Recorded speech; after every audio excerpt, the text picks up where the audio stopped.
नमस्कार दोस्तों मित्रों।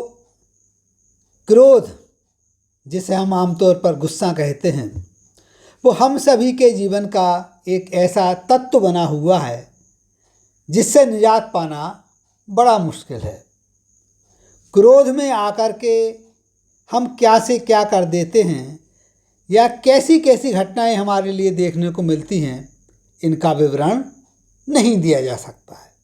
ऐसा नहीं कि क्रोध हर जगह से खराब होता है, गलत होता है। कई बार हम अच्छा काम करने के लिए भी क्रोध करते हैं। उस समय हमारा उद्देश्य क्रोध करना नहीं होता है, लेकिन सामने वाले को थोड़ा दबाव में लाने के लिए, अच्छा कार्य कराने के लिए हम ऐसा करते हैं। उदाहरण के लिए माँ बाप अपने बच्चों को डांटते हैं, लेकिन उनका कोई ऐसा उद्देश्य नहीं रहता। परेशानी तब होती है जब क्रोध में आकर के हम कोई खतरनाक कदम उठा लेते हैं, बड़े बड़े लड़ाई झगड़े पैदा हो जाते हैं। तो मित्रों, इस पर बहुत ही ध्यान देने की आवश्यकता है। लेकिन कई बार ऐसे प्रसंग भी देखने को मिलते हैं जिनसे बड़ी हंसी भी आती है। ऐसा ही एक प्रसंग है। एक अधिकारी महोदय अपने घर पर थे, अपने नौकर को डांट रहे थे, चिल्ला रहे थे उसके ऊपर। उसी समय क्या होता है, उनके घर की डोरबेल बजती है। तो वो अपने नौकर से कहते हैं, जा देख कौन गधा आया है। नौकर जाता है, वापस अधिकारी जी के साथ पास आता है। अधिकारी जी पूछते हैं, कौन गधा आया हुआ है। तो वो कहता है कि सर, आपके पिताजी आए हुए हैं। तो कहते हैं कि जा उस गधे से पूछ करके आ कि किस गधे से मिलने आया है। अब देखिए, उसे ये पता ही नहीं है कि किसको क्या बोल रहा है। खुद के लिए भी गधा बोल रहा है, अपने पिताजी के लिए भी गधा बोल रहा है। जब व्यक्ति विवेक शून्य हो जाता है तो उसे इस बात का एहसास नहीं रहता है कि उसके मुख से निकलने वाले जो शब्द हैं वो किस प्रकार के अर्थ को प्रतिपादक कर रहे हैं।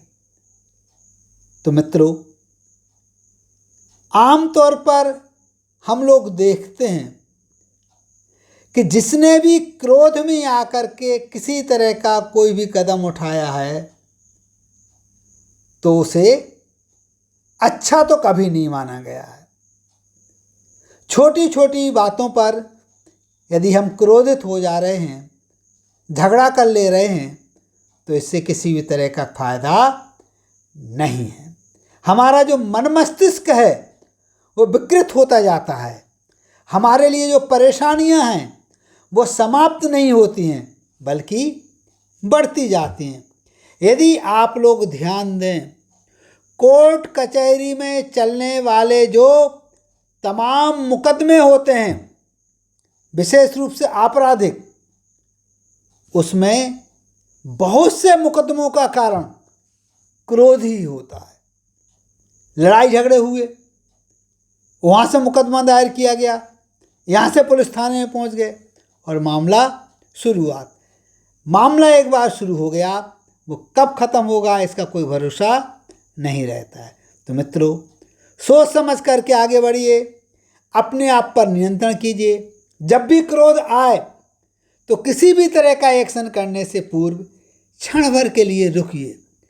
जब आप रुकेंगे, हो सके तो थोड़ा सा पानी भी पी लीजिए। उतने में ही जो समय आपको मिलेगा, हो सकता है आपको सही और गलत का विवेक आ जाए। तो मित्रों, सोचिए, समझिए, क्रोध को अपने से दूर रखिए। नमस्कार, जय हिंद, जय भारत।